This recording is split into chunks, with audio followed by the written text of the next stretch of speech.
பகவத்கீதை நமக்கு செட்டே ஆகாது அப்படின்னு நிறைய பேர்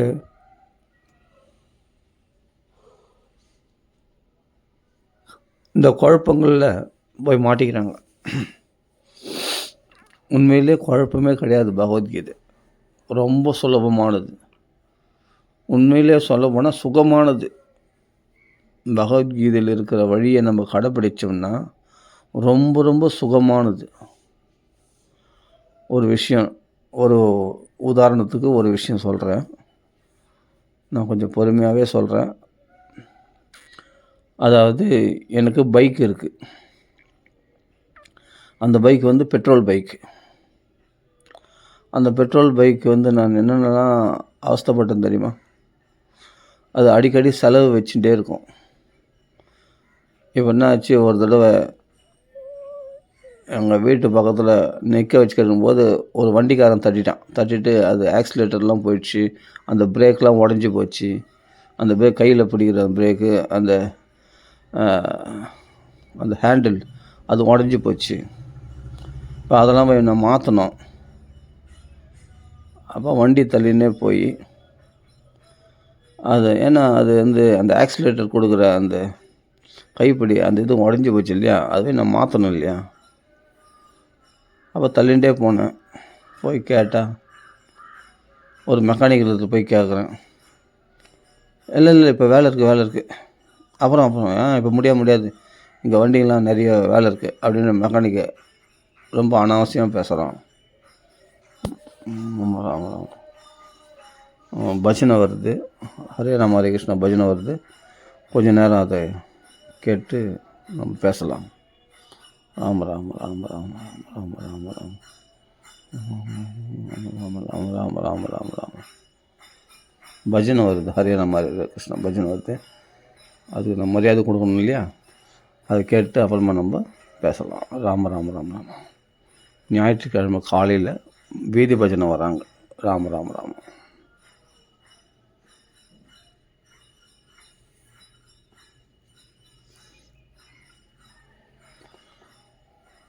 அவங்களாம் எப்பாவது நினச்சாங்கன்னா அது மாதிரி ஒரு வீதி பஜனை வருவாங்க. நல்ல விஷயம். சரி, அதாவது இப்போ நம்ம பைக்கு வந்து ரிப்பேர் ஆகிப்போச்சு. அந்த பைக் வந்து நான் ஒவ்வொரு தடவும் போய் நான் அந்த மெக்கானிக்கில் அவமானப்படுவேன். ஏன் அவமானப்படுவேன்னா, அந்த பைக் எனக்கு வேணும், அத்தியாவசிய தேவை. அதனால் அவரிடத்துல ரிப்பேர் பண்ணுறதுக்கு நான் போகும்போது அவன் என்ன பண்ணுவாங்க, இப்போ முடியாது அப்புறம் வா, அதெல்லாம் நிறைய செலவாகும், அப்படி பண்ணு இப்படி பண்ணுன்னு ரொம்ப அலட்சியமாக பேசுவான் அந்த மெக்கானிக்கு. அதே மாதிரி இன்னொரு இடத்துல போனாலும் மெக்கானிக் சில மெக்கானிக்கெலாம் நம்ம சுற்றி இருக்கிற 2-3 மெக்கானிக் இருக்காங்க. நம்ம அங்கே தான் தள்ளின்னு போக முடியும், ரொம்ப தொலைவு தள்ளின்னு போக முடியாது இல்லையா வண்டி. அப்போ என்ன பண்ணுறது போல் அதை இது ஹேண்டில் வந்து உடஞ்சி போச்சு. அப்புறமா பிரேக் ஷூ வேறு மாற்றணும். அப்புறமா பால்ஸு போயிடுச்சு, அந்த பால்ஸு முன்னாடி வீலில் பால்ஸ் போயிடுச்சு, அதெல்லாம் மாற்றணும். கொஞ்சம் சொன்னால் என்ன பண்ணுவாங்க, அதெல்லாம் இப்போ முடியாது அப்புறமான்னு சொல்லிட்டு துரத்தி அனுப்புகிறான். ரொம்ப அலட்சியமாக பேசுகிறான் வார்த்தைகள்லாம். அப்போது அந்த நம்ம இதெல்லாம் கேட்கணுமான்னா, ஆமாம் வண்டி சரி பண்ணுன்னா அவன் பேசுறதெல்லாம் நம்ம கேட்டு தான் ஆகணும். அவன் என்ன சொல்கிறானோ, போப்பா அதெல்லாம் முடியாதுப்பா, இப்போ சும்மா அதெல்லாம் வந்து இப்போ முடியற வரையுமா 2 நாள் பொறுத்து எடுத்துருவான், 2 நாள் பொறுத்து எடுத்துருவான், 3 நாள் பொறுத்து எடுத்துருவான் அப்படின்னு சொல்லுவான். அப்போ இன்னொரு இடத்துல போனால் இல்லை இப்போ முடியாது, எங்களுக்கு வேலை இருக்குது அப்படின்ட்டு அழைச்சிப்போம். மறுபடியும் அங்கேருந்து தள்ளினே மறுபடியும் அந்த வெயிட்டான வண்டியை தள்ளினே வருவேன். பழைய வண்டி, அது வெயிட்டான வண்டி, அது தள்ளினே வருவேன். சரி, இது மாதிரி ஒரு மெக்கானிக் கூட 2-3 மெக்கானிக்கல் போனால் அங்கங்கே போய் அசிங்கப்படுறான். பேசுறதும் சரியில்லை, ரொம்ப நெக்கலாக பேசுவாங்க.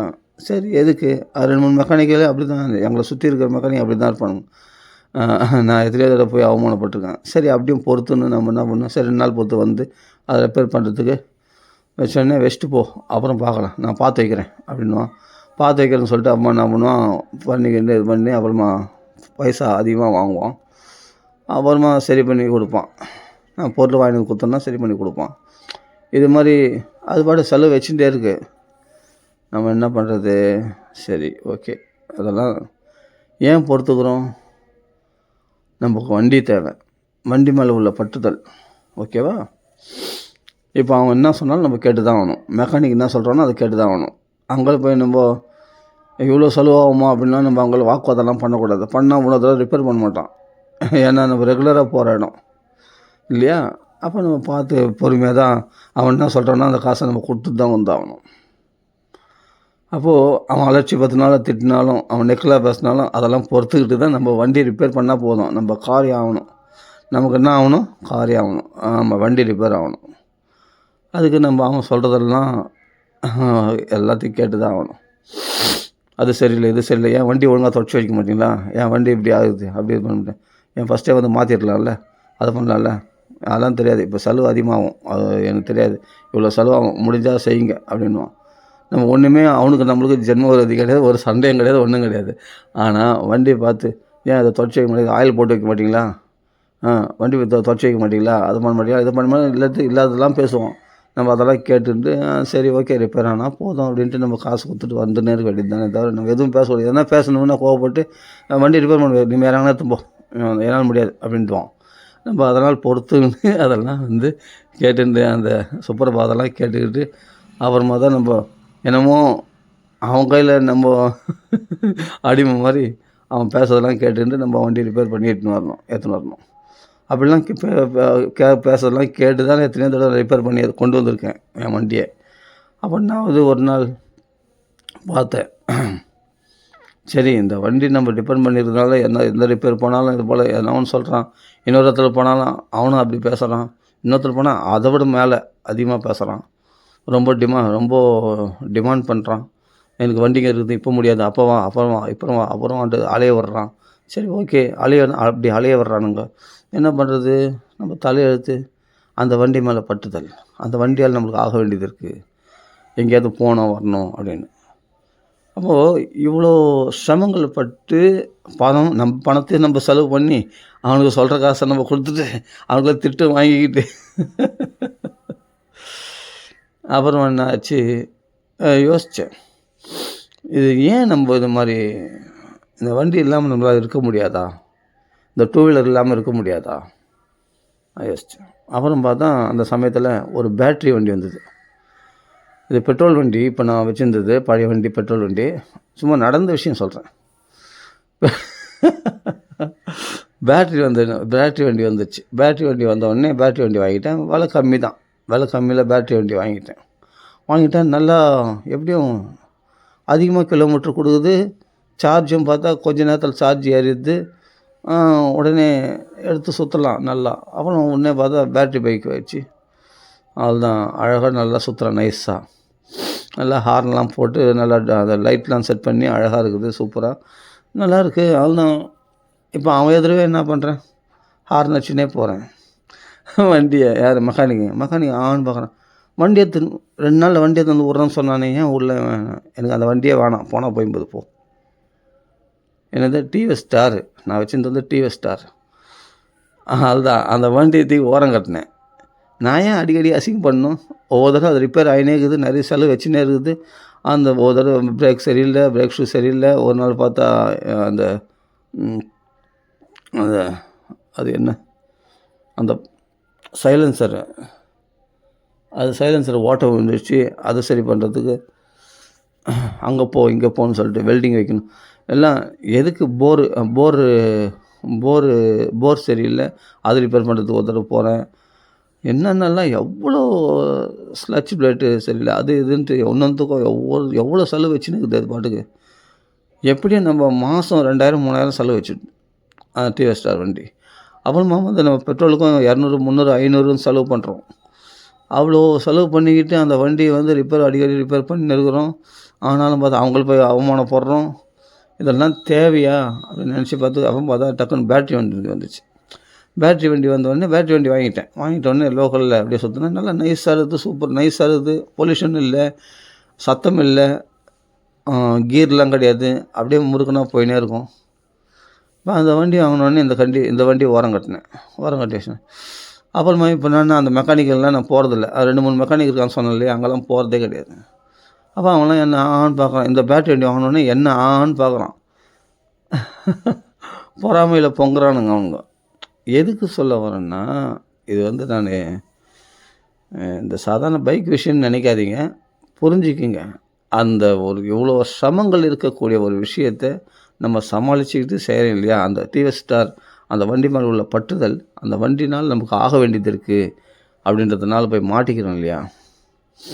இப்போ என்னன்னா அதே மெக்கானிக்கல் என்னை பார்த்து வாயை பார்த்து பொளக்குற மாதிரி அவனுங்கெல்லாம் வந்து ஆன்னு பார்க்குறானுங்க. இவனா பேட்டரி வண்டி வாங்கிட்டான், இனிமேல் நம்ம கையில் வந்து திட்டு வாங்க மாட்டான் போலுது இவன், நமக்கு பணமும் கிடைக்காது போலுது இவன் கேட்டது கொடுத்துருவானே காசு, நான் கேட்டது காசு கொடுத்துருவேன், அவனுக்கு போய் வாக்கு பண்ண மாட்டேன். கொடுத்துருவானே, ஆஹா ஒரு பார்ட்டி போயிடுச்சு. பேட்ரி வண்டி வந்தோடனே பேட்ரி வண்டியில் ஜம்முன்னு சுற்றுறேன். அவ்வளோதான், அந்த பழைய வண்டி ஓரம் கட்டி வச்சிட்டேன். அவ்வளோதான். இப்போ அவங்க எதிரவே வந்து நான் ஹார்ன் வச்சுன்னு ஜம்முன்னு போவேன் சரிச்சின்னு. அவ்வளோதான், பாட இனிமேல்ட்டு உங்களை நான் நம்பிட வேண்டிய அவசியமே இல்லை. நீ யாரா என்ன வந்து திட்டுறதுக்கு? நீ யார் எங்களை வந்து காசு கேட்குறது? இனிமேல்ட்டு உங்களுக்கு காசும் நான் கொடுக்க வேண்டிய அவசியம் இல்லை, 10 பைசா செலவும் இல்லை. அதே சமயம் உங்களை நான் அடிக்கடி வந்து அர்ச்சனை வாங்க வேண்டிய அவசியம் இல்லை அப்படின்னு சொல்லிட்டு ஜம்முன்னு நான் பாட்டுக்கு நான் இந்த பேட்டரி வண்டியில் சுற்றினுக்கிறேன். இப்போ அந்த வண்டியை ஓரம் கட்டினேன். இப்போது நான் பயந்து ஒவ்வொரு தடவை வண்டி எடுத்து ரிப்பேர் ஆன பிறகு வண்டி எடுத்து போகும்போது பயந்துன்னு போவேன். இந்த மெக்கானிக் என்ன சொல்லுவானோன்ட்டு எனக்கு இந்த பயமே இல்லை பாரு. இப்போது நிம்மதியாக இருக்கிறேன் பாரு. நீங்கள் இது சாதாரண விஷயமா நினைப்பீங்க, நான் ஒவ்வொரு நாளும் அவ்வளோ அவஸ்தைப்பட்டிருக்கேன் இந்த வண்டிக்காக சொல்கிறேன். அப்போ அந்த வண்டி மேலே உள்ள பட்டுதலை விட்டாவே அடுத்த க்ஷணத்தில் இவன்கள்லாம் வந்து நம்மளை பார்த்து வாய் பழகிற மாதிரி பகவான் வச்சுட்டாங்க. இப்போ நான் இவர்களை அண்டி இருக்க வேண்டிய அவசியமே இல்லையே. அவர்கள் முன்னாடியே போவோம் வருவோம் எல்லாம் பண்ணுவேன். பேட்டரி வண்டி வச்சு ஜம்முன்னு போவோம் வருவோம்.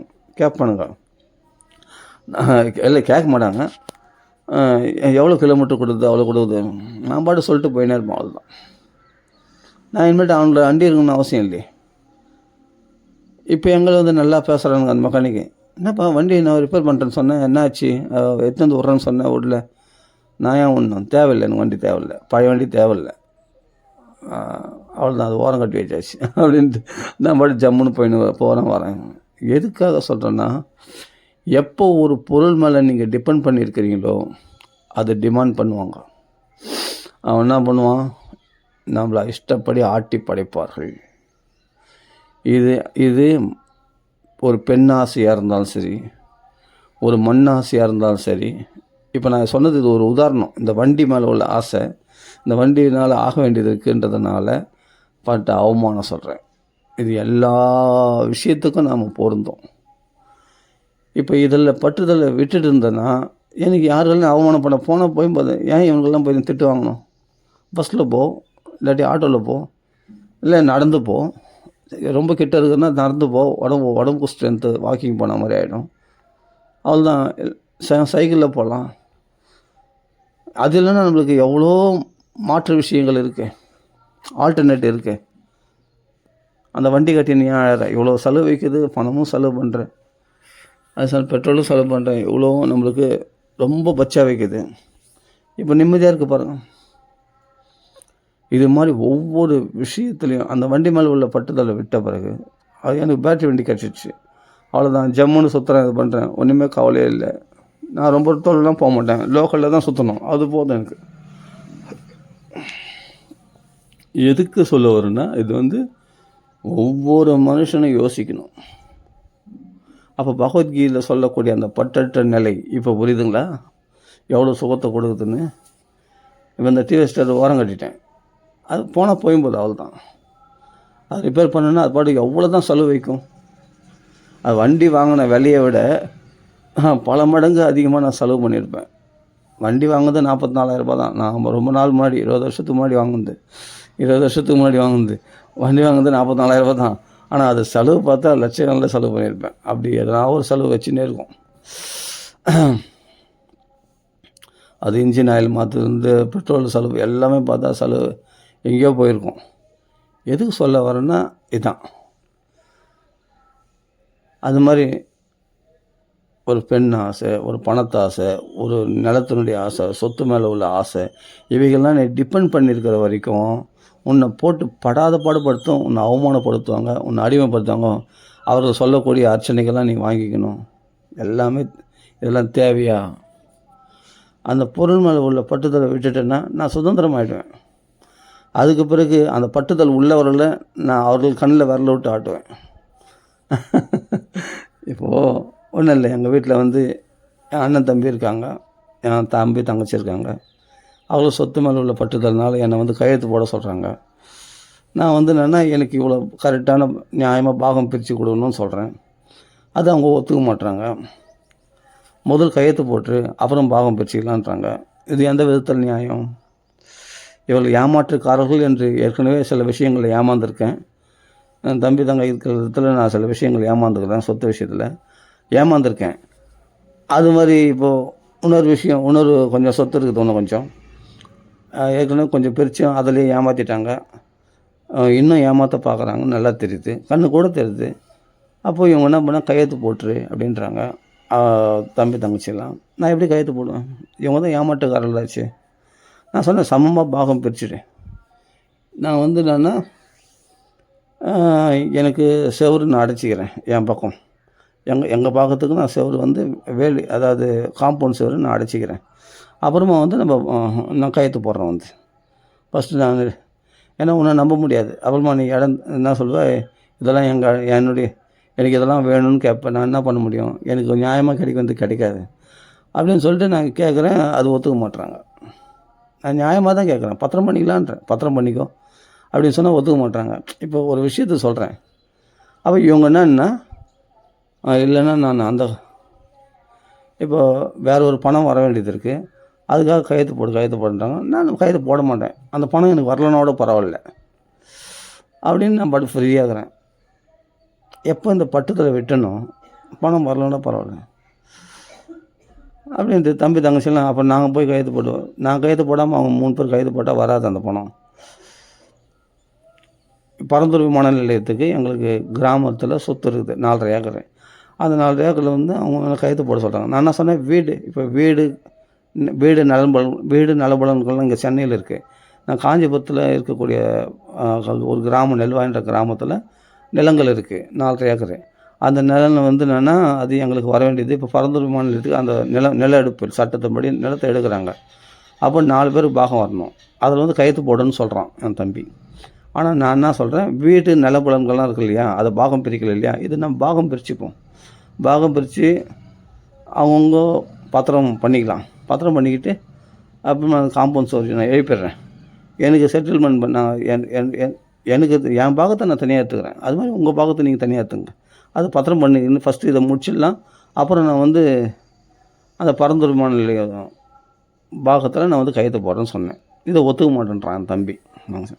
முதல்ல அந்த வேலையை முடிச்சிடலாம், அது பணம் வரும், ஒரு இத்தனை லட்சம் வரும், அதை பண்ணிடலாம். அப்புறம் வந்து இங்கே பத்திரம் பண்ணிடலான்றான். அப்படின்னு என்னென்னா இங்கே ஏமாத்துறதுக்காக ஏற்கனவே நிறைய விஷயத்தில் ஏமாற்றிருக்கான். அப்போ நம்ம யோசித்து பார்க்கணும்.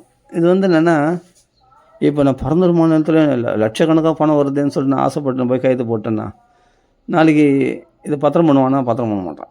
சுமார் பேச்சு சொல்கிறேன். எனக்கு என்னன்னா என் பசங்களுக்காக தான், எனக்காக கிடையாது. இப்போ எனக்கு என்னென்னா இந்த பட்டத்துலையும் விட்டுட்டேன்.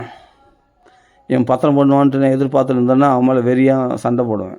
அதையும் விட்டாச்சு. அதே பரந்தூர் விமான நிலைய சொத்து மேலே உள்ள பட்டத்துலையும் விட்டாச்சு. இது என்ன சொல்கிறாங்க, அப்படிலாம் சொல்லாத. யார் ஒரு மாமி, ஒரு ஐயர் மாமி சொல்கிறாங்க, அப்படிலாம் சொல்லாதீங்க, குழந்தைக்கு வரணும், பட்டுதல் விட்டுலாம் சொல்லக்கூடாது, அந்த பணம் வரட்டும். அமலாசன் நான் என்ன சொல்கிறேன், ஆசை வச்சா தான் துன்பம்னு சொல்கிறேனே. பகவான் நம்மளுக்கு கொடுக்கணும்னு இருந்தால் அதை கொடுக்க போகிறான். நம்ம எதுக்கு நம்ம அது மேலே ஆசை வைக்கணும்? ஒரு விஷயம் நம்மளுக்கு வரப்போகுதுன்னு சொன்னால் அது வரும்போது வரட்டும். அது வரத்துக்கு முன்னாடியே நம்ம ஐயோ வருமோ வராதோன்னு பயத்தினால கிளியினால் எவ்வளோ நம்மளை பாடுபடுத்துது. இவங்க வந்து கையெழுத்து போடுவாங்களா, கையெழுத்து போட மாட்டாங்களா, ஐயோ நம்மளுக்கு கரெக்டாக கிடைக்குமா, அது வந்து அதில் ஏதாவது கொள்ளடிச்சிடுவாங்களா, இந்த பயங்கள்லாம் இருக்குது பாருங்கள். உன்னை படாத அது சொத்து வருதோ இல்லையோ அது வரைக்கும் நம்ம உயிரோட இருப்போமான்றதே டவுட்டு. இந்த கிளியிலேயே மனுஷன் போயிடுவான். இந்த பயத்துலேயே ஏமாற்றிடுவாங்களோ, நம்மளை அபகரிச்சிடுவாங்களோ. ஏன் இதெல்லாம்? அந்த சொத்து மேலே உள்ள பட்டுதலை விட்டுடு. பட்டுதல் விட்டால் வராது, அப்படிலாம் விடக்கூடாது அப்படின்னு ஒரு ஐயர் மாமி சொல்கிறாங்க. குழந்தைங்க இருக்குது அப்படின்னா. அப்படி இல்லை, நான் விட்டு போகிறேன்னு அர்த்தம் இல்லை, எனக்கு அது மேலே ஆசை இல்லை அப்படின்னு விட்டுடுறேன். அது வரும்போது வரட்டுமே. எனக்கு வர வேண்டியது இருந்தால் பகவான் கொடுக்க போகிறான், வரும்போது வரட்டும், அவ்வளோதான். அப்படி ஃப்ரீயாக இருக்கலாம்ல. அது ஃப்ரீயாக இருக்க விடாதபடி தான் இந்த ஆசைகள் நம்மளை போட்டு வாட்டி படைக்குது.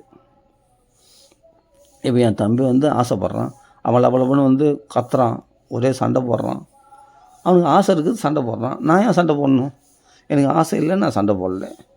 நான் ஃப்ரீயாக இருக்கேன் இல்லையா? பகவானால் கொடுக்கப்பட்டது தான் வரும், பகவானால் கொடுக்கப்படாதது வராது. அப்புறம் நான் ஏன் சண்டை போடணும்?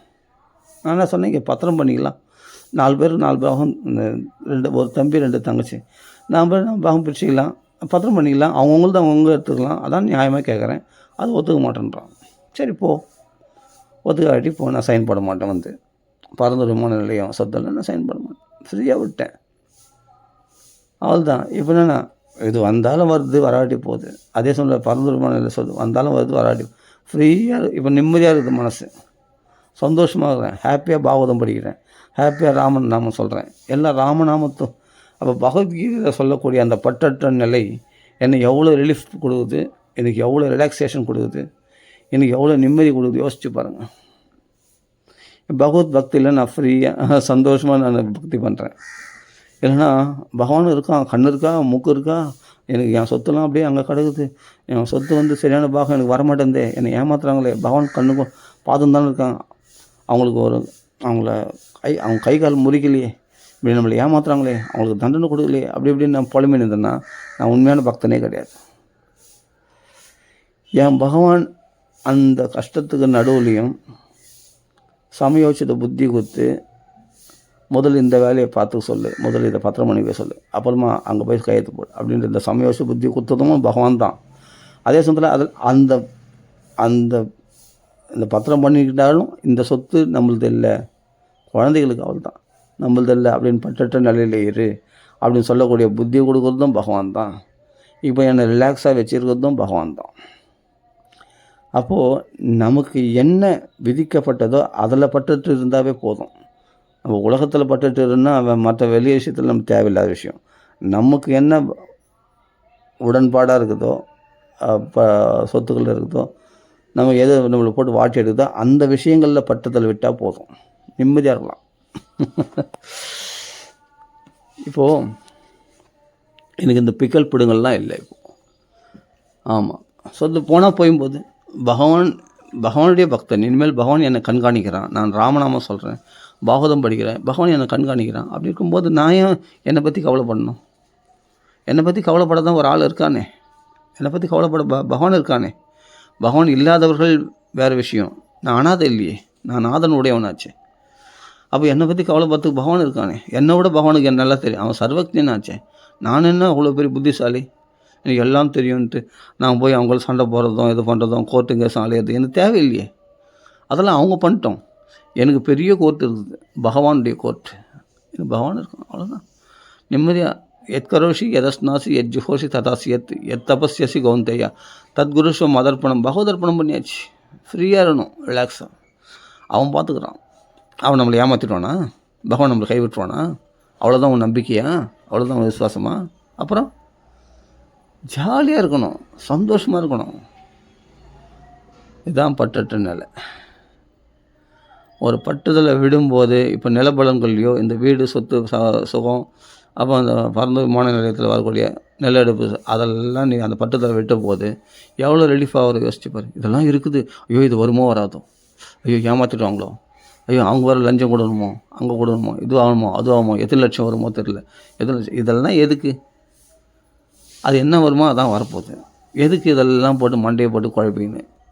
அவன் ஏமாத்துறான், ஏமாற்றி போட்டோம். அவன் ஏமாற்றலை, பகவான் அனுமதி இல்லாமல் யாரையும் ஏமாற்ற முடியாது. அப்புறம் என்ன, ஃப்ரீயாக இரு, ஜாலியாக இரு. இப்போ இந்த குழப்பம்லாம் இல்லாமல் நிம்மதியாக இருக்கும் பாரு. இப்போ நான் ஒரு உதாரணத்துக்கு சொல்கிறேன். அப்போ பகவத்கீதையில் சொல்லக்கூடிய விஷயங்கள் நமக்கு எவ்வளோ பெரிய பிரச்சனைகளை, நம்ம குடும்ப பிரச்சனைகளை சமாளிக்கிறதுக்கு உதவுது அப்படின்னு யோசித்து பாருங்கள். உங்களுடைய அன்றாட பிரச்சனைகள் உங்கள் குடும்பத்தில் இப்போ நான் சொல்கிறேன், என் சொத்து தகராறுன்னு சொல்கிறேன், என் தம்பி தங்கச்சிகளில் நான் இந்த சின்ன விஷயத்துக்கு நான் எடுத்துக்கினேன்.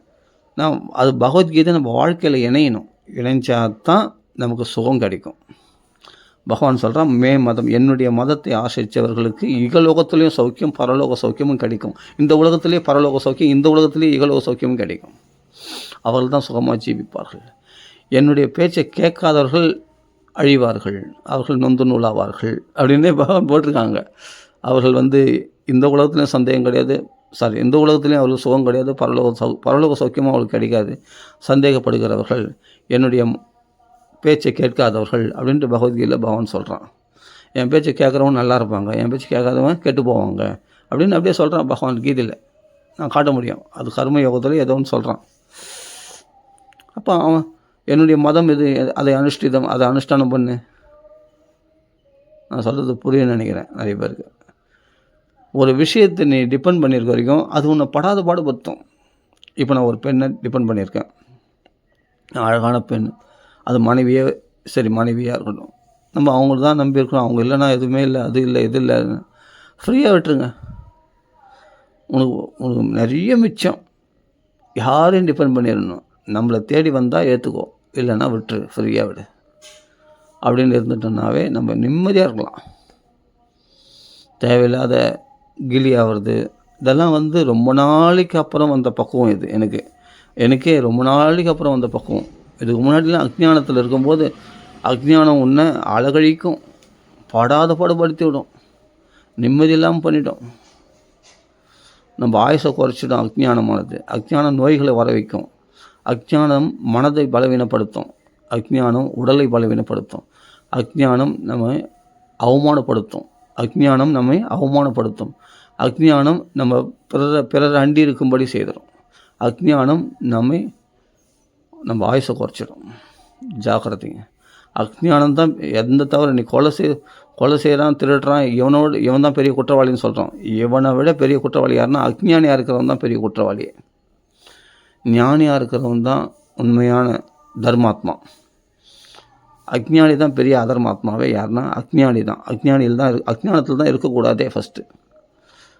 ஆனால் அதுதான் உன்னை சாகடிக்கும். ஃபஸ்ட்டு இந்த அஜ்ஞானத்தை தூக்கி எறி, அதுதான் பகவான் சொல்கிறான் கீதையில். அப்போது யார் குற்றவாளின்னா கொலை செய்கிறவன், கொள்ளடிக்கிறவன், திருடுறவன், பொய் சொல்கிறவன், தப்பான துராட்சத்தில் இருக்கிறவன், அவன்லாம் குற்றவாளி. அந்த குற்றவாளி வேறு. அதை விட பெரிய குற்றம் என்னன்னா நம்ம அஜ்ஞானத்தில் இருக்கிறது தான் பெரிய குற்றமே. முதல்ல அதை புரிஞ்சுக்கணும். அறியாமல் ஏன் இருக்கிற வினயம் இல்லை. யாருன்னா பேசினா பேசியும் போகிறாங்க, தாழ்ந்து போகும். அவர்கள் சுபாவமாக பேசுறது. நீ பகவத்கீதை படித்தவனாச்சு, நீ பாகவதம் படித்தவனாச்சு, எப்படி இருக்கணும்? அவர்கள் நம்மளை திட்டுறாங்க, இது பண்ணுறாங்கன்னா நாக்கால் நம்ம பாபத்தை வழிக்கிறாங்க. விஷயம் போட்டோம், பாபத்தை தாராளமாக நீ கொடுக்குற. நம்மளோட சின்னவங்க, வயசில் சின்னவங்க நம்மளை தூக்கி எறிஞ்சு பேசுகிறாங்க, கெட்ட வார்த்தைகளை பேசுகிறாங்கன்னா சின்னவங்க, நம்மளோட வயசில் சின்னவங்களாகவே இருக்கட்டும், நம்ம அவமானப்படுத்திட்டோம், திட்டுட்டோம், அது அப்படியே கம்முன்னு கேட்டுன்னு சிரிச்சுட்டே போகும். விதுரர் சிரிச்சுட்டு போல துரியோதனன் வந்து தொத்தி அடிக்கும்போது துரியோதனன் கெட்ட வார்த்தையில் பேசும்போது வேசியினுடைய மகனே அப்படின்னு கேட்கும்போது விதுரர் கம்முன்னு போல் இதெல்லாம் மாயை, அவங்கள அழிவு நெருங்கி போச்சு, அதனால் மாயை இப்படி விளையாடுது, நம்ம நல்ல விஷயம் சொன்னால் அவங்க எடுத்துக்க மாட்டுறாங்க அப்படின்னு சொல்லிட்டு விதுரர் என்ன பண்ணார், ஜம்முன்னு வெளியே கிளம்பில சாதுவா ஒரு வார்த்தை துரியோதனை பேசியிருப்பாரா? வயசில் தம்மத்தம் பையன், அவன் சின்ன பையன் தானே அவன் துரியோதனன், அண்ணன் பையன் தானே அவன், சித்தப்பா தானே விதுரர். ஆனால் சின்னவன் அவ்வளோ கிளக்கரமாக பேசுகிறான், எல்லாம் வேடிக்கை பார்க்குறாங்க. சரி கம்முன்னு வெளியே வந்துட்டார் சிரிச்சுண்டு. ஏன்? மாயை. இது மாயினுடைய விளையாட்டு. பகவானுடைய சங்கல்பம் இப்படி இருக்குது. இவரெல்லாம் நல்ல காலம் கிடையாது. நம்ம நல்ல விஷயம் சொன்னால் இவங்க நன்மைக்காக நான் சொன்னால் கேட்டுக்க மாட்டாங்க. ஒரு சித்தப்பங்காரன் ஏதோ ஒரு உரிமையோடு பேசிட்டான், இந்த பையன் இந்த துரியோதனன் பேச்சு கேட்கக்கூடாதுன்னு துரதர்ஷங்களை. என்ன தப்பு? அதுக்கு கோபம் வந்துடுச்சு. இப்போ சித்தப்பான் கூட மரியாதை கொடுக்காம தூக்கி எறிஞ்சு பேசிட்டான், வெளியே தோர்த்திட்டான். சரின்ட்டு கம்முன்னு வந்துட்டார் விதுரர். அவர் ஜம்முன்னு தீர்த்த யாத்திரையாக பகவான் விட்ட வழின்னு சொல்லிட்டு போயிட்டார். அப்படி தாழ்ந்து போந்தாலும் அவர் என்ன குறைஞ்சிட்டார் விதுரர், நீண்ட நாள் வாழ்ந்தார். ஏன் சொல்ல வரேன்னா, பகவான் பக்தர்கள் கூட இருப்பான். இது போல் சின்னவங்க, நம்ம வயசோட சின்னவங்க, இவங்களாம் திட்டுறது நம்ம பொறுத்துக்கணுமா அப்படின்னா பொறுத்துன்னு போ. அதான் சொல்கிறேன், நாக்கால் நம்ம திட்டுறாங்கன்னா நாக்கால் நம்ம பாவத்தை வழிக்கிறாங்க. வயசும் போட்டோம், நம்ம நிம்மதியாக இருக்கலாம். பாவம் கரைஞ்சிச்சுன்னா சீக்கிரமாக பகவான்கள் வரலாம் இல்லையா? பகவான் இப்படிலாம் நம்ம பாவத்தை கரைப்பான். அகம்தா சர்வ பாபேப்பிய மோக்ஷயிஷ்யாமின்னா நம்மளை எல்லா பாவங்களும் விடுவிக்கிறேன்னு சொன்னால், இது மாதிரி துன்பங்களை கொடுத்து, இது மாதிரி நம்ம அவமானங்களை கொடுத்து அந்த பாவத்தை நம்ம கையிலேருந்து எடுக்கிறான். அது எடுக்கிறது நீ ஏன் தடுக்கிற? சொல்கிறது புரியுதுங்களா? இது மாதிரி துன்பங்கள், இது மாதிரி அவமானங்கள், இந்த சின்னவங்களாம் நம்மளை எதிர்த்து பேசுறது, சின்னவங்களாம் நம்மளை அவமதிக்கிறது, அதன் மூலமாக நம்ம பாவத்தை நம்ம கையிலேருந்து எடுக்கிறான். எடுத்தும் போட்டோமே, அப்படி பாகம் பிரித்து கொடுக்குறான் பாவத்தை. இப்போ இந்திரன் வந்து பாவத்தை பெண்களுக்கு, மரங்களுக்கு, பூமிக்கு, அப்புறம் ஜலத்துக்கு பாவங்களை பிரித்து கொடுத்தான் இல்லையா? அது மாதிரி பாவங்களை பகவான் பிரித்து கொடுத்துட்றான். நம்ம கையில் இருக்கிற பாவங்களை நம்மளை யாரெல்லாம் திரஸ்காரம் பண்ணுறாங்களோ, அவமதிக்கிறாங்களோ, இல்லை துன்பங்களை கொடுக்குறாங்களோ, அவங்களுக்கு அந்த பாவத்தை பிரித்து கொடுத்துட்றான். நம்ம பாவத்தை பகவானே பண்ணுறான் அந்த வேலையை. இந்திரன் வந்து தன் பாவத்தை போய்க்கிறதுக்கு தானே பண்ணான். அந்த வேலை கூட நமக்கு இல்லை. நம்ம பாவத்தை போய்க்கிறதுக்கு பகவானே இந்த ஏற்பாடு பண்ணுறான், பாகம் பிரித்து கொடுத்துட்றான். அப்போ அது ஏன் வேணாம்னு சொல்கிறேன்? அது அந்த பகவான் நம்ம பாவத்தை நம்ம கையிலேருந்து எடுக்கிறான். அதையே நீ தடுக்காது. அது பாவம் போட்டோம், அப்போ தான் நீ ரிலீஃப் ஆகிடுவேன். நிரந்தரமான துன்பம் எதுவுமே கிடையாதுங்க. நிரந்தரமான சுகமும் கிடையாது. அனித்தியம், அசுகம். இதெல்லாம் கொஞ்ச நாள் உன்னை துன்புறுத்தும், பரவாயில்ல. ஆகமா அபாயினும் அனித்யஸ்தா ஸ்திதிக்ஷஸ் பாரதா. அதை பொறுத்துக்கொள்ள பழகிக்கும். அந்த கொஞ்ச நாள் வரக்கூடிய துன்பங்களை பொறுத்துக்கும். அப்புறம் உனக்கு சுகம் கிடைக்கும். அதையும் நிரந்தரம் நினச்சிக்காத, அதையும் பொறுத்துக்கும். பகவானுடைய நாம, பாகவதம், பகவானுடைய சல்லாபம், அது மட்டும்தான் நிரந்தரம். பகவத் பக்தி மட்டும்தான் நிரந்தரம் அப்படின்னு புரிஞ்சுக்கிட்டு நாம் பற்றற்ற நிலையில் பேரும் புகழுக்கு ஆசைப்படாத, நிம்மதியாக இருப்பேன். பேரும் புகழுக்கு ஆசைப்பட்டேன்னா மற்றவங்களெலாம் போட்டியும் பொறாமையாக மற்றவங்கள நினைப்பேன். இதெல்லாம் தேவையா? ஒரு எல்லாமே ஒரு ஆசையை விடுறதுனால நம்மளுக்கு பெரிய சௌக்கியம் இருக்குது.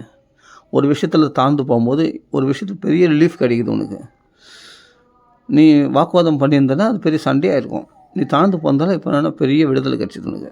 அந்த பிரச்சனையை நீ தவிர்த்துட்டு இப்போ நிம்மதியான வழிக்கு தேடிக்கிற.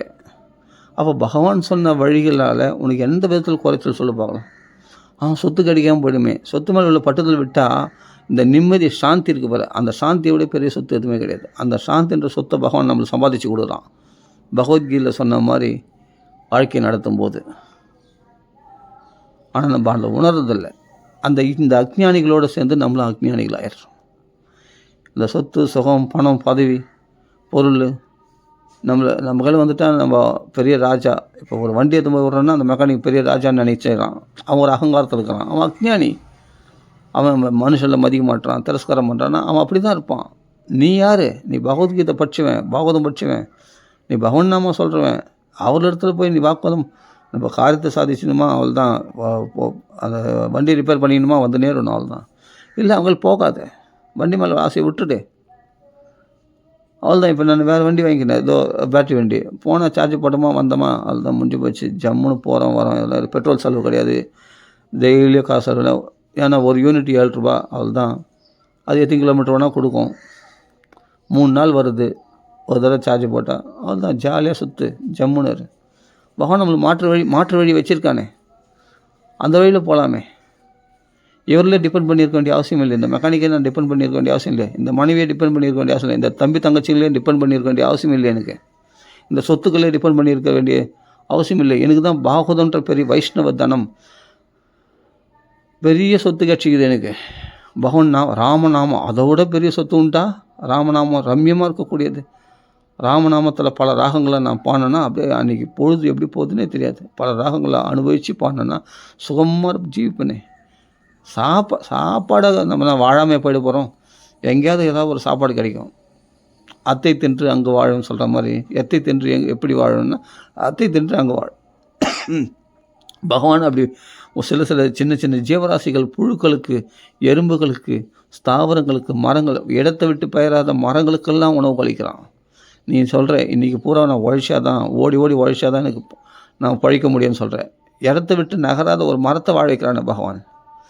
1000 காலம் காட்டு மரங்கள்லாம் பார்த்துருக்கீங்களா? 1000கணக்கான வைரம் பாஞ்ச மரங்கள் 1000கணக்கான வருஷங்கள்லாம் வாழுது. அதுக்கெல்லாம் உணவளிக்கிறான பகவான். அது இடத்த விட்டு பெயர்றது இல்லையே. இடத்த விட்டு பெயர்றது இல்லையே அந்த மரங்கள். அவைகள்லாம் ஜீவிக்குதே. பறவைகள்லாம் ஜீவிக்கிறது. நீயா சாப்பாடு போடுற, மனுஷனா சாப்பாடு போடுறான். இயற்கை வளங்கள் எவ்வளோ ஜீவராசிகள், புழுக்கள்லேருந்து பூச்சிகள்லேருந்து பிரம்மதேவர் வரைக்கும் எல்லாருக்கும் பகவான் படி அளக்கிறானே. அப்படிப்பட்ட அவன், அந்த பகவான் உனக்கு படி அளக்க மாட்டானா? படி அளக்க மாட்டானான்னு கேட்குறேன். ஒரு மகாத்மா ஒருத்தர், அவர் வந்து என்னென்னா மகாலிங்கேஸ்வரரை நோக்கி தவம் பண்ணுறவர். அந்த மகாத்மா வந்து ஒரு நாள் வரார்.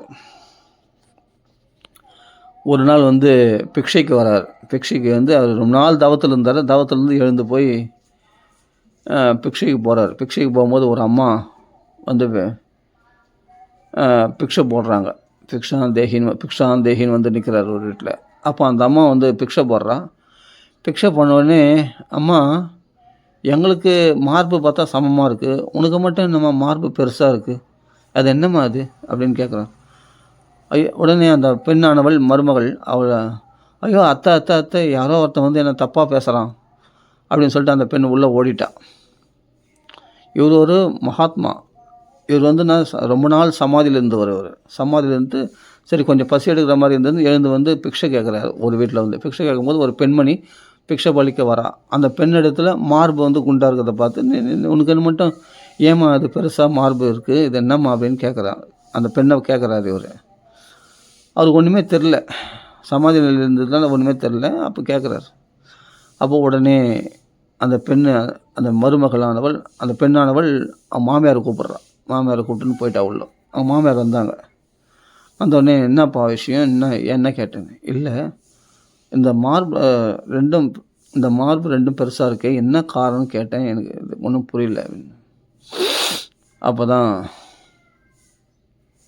அந்த அம்மா சொல்கிறேன், நீங்கள் எங்கள் தவசில் இருந்துருக்காங்க. ஆமாம், ரொம்ப நாளாக எனக்கு வெளிநாடு மாட்டமே இல்லை, சின்ன வயசில் தவஸ்லேயே இருந்துட்டேன். அவருக்கு எதுவும் தெரியல. இப்போ ரிஷிசங்கருக்கு ஆண் பெண் பார்த்ததே இல்லைல்ல, அது மாதிரி ரிஷிசங்கர் வந்து பெண்ணே பார்த்தது கிடையாது. அப்போ புதுசாக பெண்களை பார்க்கும்போது யாரோ தேவதைகள் நினச்சி அவர்களை பூஜை பண்ணார் இல்லையா ரிஷிசங்கர், அது மாதிரி. அப்போ சொல்கிறாரு, அது ஒன்றும் இல்லைப்பா. அந்த மாதிரி நிதானமாக சொன்னாங்க அந்த மாமியார். அதாவது பின்னாடி வந்து பெண்கள் குழந்தைகள் பெற்றுப்பாங்க இல்லையா, அவள் வந்து கர்ப்பத்தில் குழந்தை பெற்றுக்கும் போது அவளுக்கு பால் கொடுக்கணும் இல்லையா, அதுக்காக தான் பகவான் முன்னாடியே வந்து இந்த மார்பை வந்து படைச்சிருக்கான். அப்போது என்றைக்கோ பிறக்க போகிற குழந்தைக்கு இன்றைக்கே அந்த ஸ்தனபாரம், அந்த மார்புகளை பெண்களுக்கு படைச்சிருக்கான்னு சொன்னால், அப்போ நமக்கு உணவு பகவான் ஏற்பாடு பண்ண மாட்டானா? உடனே அந்த மண் சட்டி அந்த பாத்திரத்தை கீழே போட்டு உடைச்சார். அப்புறமா தான் அந்த பகவானை சிவபெருமானை நோக்கி பாட ஆரம்பிச்சிட்டார் ஒரு பாட்டுக்கு. ஏன்னா என்றைக்கோ வரப்போகிற குழந்தைக்கு அந்த பெண்களுக்கு அந்த மார்பங்கள் படைச்சிருக்கான், பெருசாக படைச்சிருக்கான் அப்படின்னும்போது, அது என்றைக்கோ இன்னும் குழந்தை பிறக்கல, இன்னும் கல்யாணமே ஆகலை, ஆனால் அதுக்கு முன்னாடி மார்புகள் பெருசாக படைச்சிருக்கானும் போது நமக்கு பகவான் படைச்சிருக்க மாட்டானா உணவு? நம்ம அப்படியே கைவிட்டுறோம் பகவான் அப்படின்னு அவர் வைராக்கியம் அடைஞ்சு தெரிஞ்சுட்டாராம். அப்போது இது இயற்கை இல்லையா? அந்த பெண்களுக்கு ஸ்தனபாரம் இருக்கிறது இயற்கை. அவர்கள் குழந்தை பிறந்த பிறகு வந்து அவர்கள் ஸ்தனபாரம் வரலையே, சின்ன வயசுலேருந்து அவங்களுக்கு வந்தது. அப்படி இருக்கும்போது அப்புறமா குழந்தை பிறக்கும்போது அவர்களுக்கு அந்த பால் சுரக்கிறது, பால் ஊறுறது, அதுக்கப்புறம் அவர் ஸ்தனத்தில் பால் கொடுக்குறாங்க குழந்தைகளுக்கு. அப்போ பகவான் ஏற்கனவே உணவுகளை படைச்சிருக்கான அந்த குழந்தைக்கு. அப்படின்னும் போது பகவான் இவ்வளோ ஏற்பாடுகள் பண்ணியிருக்கிற பகவான் நமக்கு சாப்பாடு ஏற்பாடு பண்ண மாட்டோம்னா அடுத்த வேலைக்கு யோசித்து பாருங்கள். நம்ம பகவானை நம்புறதில்லை. இதுபோல் நாஸ்திக பேச்சுகளை சில பேர் வந்து நாஸ்திகமாக பேசுகிறாங்க. கடவுள் யார் பார்த்தது, நம்ம பார்த்தோமா, எத்தனை நிரூபணம் இருக்கா அப்படின்லாம் சொல்கிறாங்க. இவ்வளோ நிரூபணங்கள் இருக்குது. இதெல்லாம் கடவுள் செயல் இல்லாமல் எப்படி நடக்கும் சொல்லும் பார்க்கலாம். எல்லா ஜீவராசிகளுக்கும் பகவான் உணவு படைச்சிருக்கானே, நம்மளை மட்டும் அப்படின்னா பகவான் ஒருத்தன் இல்லை அப்படின்னா யாருக்கும் உணவு படைக்கலைன்னா எல்லாம் செத்து போயிருக்குமே. நீ முயற்சி பண்ணால் மட்டும் என்ன உணவு அடைஞ்சிட்டு முடியும் சொல்லு பார்க்கலாம், பகவான் ஏற்பாடு பண்ணாமல். நம்ம முயற்சி வந்துன்னா 10% தான், 90% அது சதவீதம் கூட சொல்லக்கூடாது. பகவானுடைய கருணையினால் தான் நம்ம வாழறோமே. நமக்கு எல்லாம் அனுகூலமாக அமையணும். நீ முயற்சி பண்ணால் கூட அது பலன் கிடைக்கணுமே. முயற்சி பண்ணி பலன் கிடைக்காமல் போனவங்க எவ்வளோ பேர் இருக்காங்க. அந்த முயற்சி பண்ணி பலன் வைக்கிறது யார்? பகவான் தானே. கர்மண்டிய அதிகாரத்தை மகாபலேஷு, பலனில் ஒன்று அதிகாரம் கிடையாது, கர்மாவில் தான் அதிகாரம் இருக்குது. முயற்சி பண்ணுறது தான் உனக்கு அதிகாரம் இருக்குது, பலன்கள் அதிகாரம் கிடையாது. பலன் யார் கொடுக்குறாங்க? பகவான் தான் கொடுக்கணும் பலன். எல்லாம் சிந்திக்க பகவத்கீதை படிச்சிட்டோம், அதான் தூக்கி ஓரம் கட்டி வச்சிட்டோம். அதுக்காக இல்லை பகவத்கீதை, பகவான் சிந்திக்க வைக்கிறதுக்காக தான். இதெல்லாம் சத்தியம். இப்படி கடைப்பிடிச்சா என்ன ஆகும், இப்படி கடைப்பிடிக்கலாம் என்ன ஆகும், இந்த கடைப்பிடிக்கிறதுலாம் நம்மளுக்கு எவ்வளோ ரிலீஃப் கிடைக்குது, இது கடைப்பிடிக்கிறதுனால நமக்கு எவ்வளோ ஒரு பாதுகாப்பு கிடைக்குது. பகவானே கேரண்டி கொடுக்குறான் நம்ம வாழ்க்கைக்கு. அந்த பகவத்கீதை வழிபடி வாழ்க்கை நடத்தும் போது அப்படின்னு யோசிக்கும்போது பார்த்தா, நம்மளை சிந்திக்கும் போது என்ன ஆகுது, இதுக்கு தான் ஒரு குரு வேணும். ஒரு குருவகத்தில் போய் நம்ம ஆசைக்கும் போது தான் நம்மளுக்கு ப்ராக்டிக்கலாக சொல்லிக் கொடுப்பாங்க. ஒரு தியரிட்டிக்கலாக ஒரு புஸ்தக படிப்போடு சொல்லிக் கொடுக்க மாட்டாங்க. நம்ம வாழ்க்கை அனுபவங்களை வச்சு இந்த பகவத்கீதையினுடைய இந்த உபதேசத்தை வச்சு அந்த கம்பேர் பண்ணி அது எப்படி டேலி பண்ணுறதுன்னு அவங்க மகாத்மாக்களுக்கு தெரியும். அவர்களுக்கு கரெக்டாக நம்மளுக்கு உபதேசம் பண்ணி நம்ம மனசில் ஒரு தெளிவை கொடுப்பாங்க. அப்படிப்பட்ட ஒரு குருமாரை ஆசிரிக்கணும். யாரையும் நம்பி இருக்கக்கூடாது, டிபெண்ட் பண்ணிடக்கூடாது. ஆத்மாராம எதுலேயும் ரமிக்காது, ஆத்மாவில் ரமிச்சு தெரிஞ்சுக்கோ. அது எப்படி ரமிக்கிறது, ஆத்மாவில் ரமிக்கிறது என்ன தெரியும், ஆத்மாவே தெரியாது, நான் பார்த்தது கிடையாது. அவள் எப்படி ரமிக்க முடியும்னா, அப்போது பகவான் பாகவதம் இருக்கு இல்லையா, பகவத்கீதையில் இருக்கு இல்லையா, அதில் சொல்கிறபடி நம்ம முயற்சி பண்ணால் நம்ம அந்த ஆத்மாவில் ரமிக்க முடியும். அவ்வளோதான், சிம்பிளான விஷயம். எதுலேயுமே பட்டுதலை விடுறதுனால தான் உனக்கு ஒவ்வொரு விஷயமும் ஒன்று, ஏதாவது ஒரு விஷயம் உன்னை மயக்கினே இருக்கும், உன்னை பயமுறுத்தின்னு இருக்கும், இல்லை துன்பப்படுத்தின்னு இருக்கும். அது மேலே உள்ள பட்டுதலை விட்டுட்டுன்னா நிம்மதி கிடச்சிடும். அப்போது பட்டற்றுன்ற ஒரு சின்ன விஷயந்தான், ஆனால் யோசித்தா அது பெரிய விஷயம். உன்னுடைய ஆத்ம லாபத்துக்காவது நீ நிம்மதி அடையணும், நீ சாந்தி அடையணும் அப்படின்ற அந்த பலனை எதிர்பார்த்தாவது நம்ம இந்த பட்டுதலை விடணும். வைராக்கிய ராக ரசிக்கும், ஆசையற்ற தன்மையில் ஆசையை வளர்த்துக்கும். அதனால் ஒரு பெரிய லாபம் கிடைக்குதுல்ல. யாருக்கு சுகம் உண்டுன்னா, ந சந்திரஸ்ய சுகம் கிஞ்சித்து ந சக்கரவர்த்தினா, இந்திரனுக்கே சௌக்கியம் இல்லையா, சக்கரவர்த்திக்கு சௌக்கியம் இல்லையா. யாருன்னா விரக்தஸ்ய முனிர் ஏகாந்த ஜீவினகா, ஆசையற்ற முனிவனாக எவன் ஏகாந்தத்தில் எந்தவித துஷ்ட சங்கத்திலையும் தொடர்பு கொள்ளாமல் ஆனந்தமாக பகவான் நாமா சொல்லிட்டு ஏகாந்தமாக பகவானை தியானம் பண்ணிட்டு இந்த பகவானுடைய மகான்களுடைய உபதேசங்களை சிந்தித்து கொண்டு அதை விசாரணை பண்ணுறானோ அவனுக்கு தான் சுகம் அஸ்தி, அவனுக்கு தான் சுகம் உண்டு, மற்றவங்களுக்கு சுகம் கிடையாது. எப்பயும் மகான், அதனால தான் ஆரம்பத்தில் சொன்னேன், மகான்கள் நம்ம குருமாரில் ஆசிரிச்சிட்டோன்னா அவர்கள் சொல்லக்கூடிய திரஸ்காரமாக நம்மளை திட்டிருப்பாங்க, அதை பெருசாக எடுத்துக்கூடாது.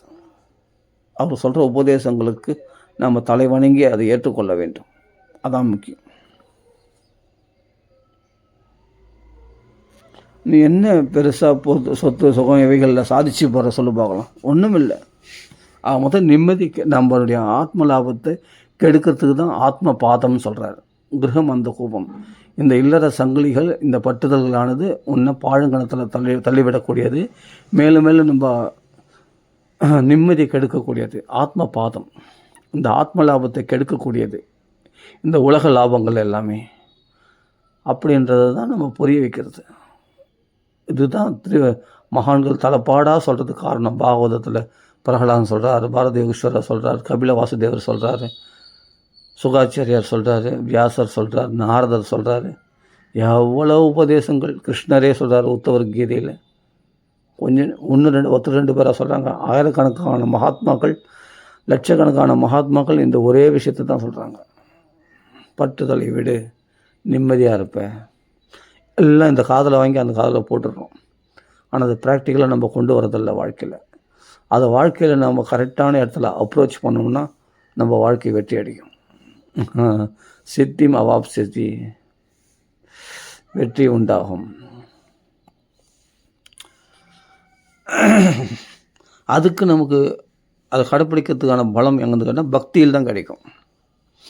பகவான் கிருஷ்ணனும் ராமனும் தான் அந்த பலம் கொடுப்பாங்க. அதை கடைப்பிடிக்கக்கூடிய சக்தி நம்மளுக்கு கிடைக்கும். அதுக்கு தான் நாமங்களை சொல்கிறது, அதுக்கு தான் பாகவத பாராயணம் பண்ணுறது, அதுக்கு தான் இதெல்லாம் உபதேசங்கள் மகான்கள் வாக்கில் கேட்குறது. அப்போ நாஸ்திகர்லாம் ரொம்ப குறைச்சல். நாஸ்திகரில் ஈஸியாக முறியடிச்சிடலாம். நாஸ்திக பேச்சுக்கள்லாம் நிறைய விஷயம் ப்ராக்டிக்கலாக வராது. ஆனால் ஆஸ்திகம் பார்த்தா ப்ராக்டிக்கலாக நிறைய நிரூபணம் ஆகுது.